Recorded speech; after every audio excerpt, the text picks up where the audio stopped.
ಬೆಳಗಾವಿ ಜಿಲ್ಲೆಯ ಖಾನಾಪುರ ತಾಲೂಕಿನ ಬೇಡಿ ಗ್ರಾಮದಲ್ಲಿ ಕಲಾ ಕೌಸ್ತುಭ ಸಂಸ್ಥೆಯ ವತಿಯಿಂದ ಕವಿಗೋಷ್ಠಿ, ಪ್ರತಿಭಾ ಪುರಸ್ಕಾರ ಹಾಗೂ ಸಾಧಕರಿಗೆ ಕ್ರಾಂತಿವೀರ ಸಂಗೊಳ್ಳಿ ರಾಯಣ್ಣ ರಾಜ್ಯ ಮಟ್ಟದ ಸೇವಾ ರತ್ನ ಪ್ರಶಸ್ತಿ ಪ್ರದಾನ ಕಾರ್ಯಕ್ರಮ ಅತ್ಯಂತ ಯಶಸ್ವಿಯಾಗಿ ನೆರವೇರಿತು.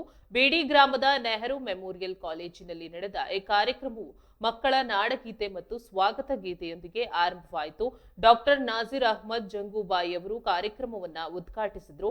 ಇದೇ ಸಂದರ್ಭದಲ್ಲಿ ಗ್ರಾಮೀಣ ಭಾಗದ ಎಸ್ಎಸ್ಎಲ್ಸಿ ಮತ್ತು ಪಿಯುಸಿ ಪರೀಕ್ಷೆಗಳಲ್ಲಿ ಅತಿ ಹೆಚ್ಚು ಅಂಕ ಗಳಿಸಿದ ಪ್ರತಿಭಾವಂತ ವಿದ್ಯಾರ್ಥಿಗಳನ್ನು ಗುರುತಿಸಿ ವಿಶೇಷವಾಗಿ ಸನ್ಮಾನಿಸಲಾಯಿತು. ಮುಖ್ಯೋಪಾಧ್ಯಾಯರಾದ ವಿಸಿ ಸಿಂದಗಿ ಕಾರ್ಯಕ್ರಮದ ಅಧ್ಯಕ್ಷತೆ ವಹಿಸಿದ್ರು. ಕಲಾ ಕೌಸ್ತುಭ ಸಂಸ್ಥೆಯ ಅಧ್ಯಕ್ಷ ಗೋವಿಂದ ಮೇಲಗೇರಿ ಪ್ರಾಸ್ತಾವಿಕ ನುಡಿಗಳನ್ನಾಡಿ ಎಲ್ಲರನ್ನ ಸ್ವಾಗತಿಸಿದ್ರು. ಕಾರ್ಯಕ್ರಮದಲ್ಲಿ ನಡೆದ ಕವಿಗೋಷ್ಠಿಯಲ್ಲಿ ಹಲವು ಶಿಕ್ಷಕರು ತಮ್ಮ ಸ್ವರಚಿತ ಕವನಗಳನ್ನ ವಾಚಿಸಿದ್ರು. ಕನ್ನಡ ನಾಡು ನುಡಿ ಉಳಿಸುವಲ್ಲಿ ಗೋವಿಂದ ಮೇಲಗೇರಿ ಅವರ ನಿಸ್ವಾರ್ಥ ಸೇವೆಯನ್ನ ಗಣ್ಯರು ಶ್ಲಾಘಿಸಿದ್ರು. ಸಮಾರಂಭದಲ್ಲಿ ನೂರಾರು ಶಿಕ್ಷಕರು, ಸಾಧಕರು ಹಾಗೂ ವಿದ್ಯಾರ್ಥಿಗಳು ಉಪಸ್ಥಿತರಿದ್ದರು.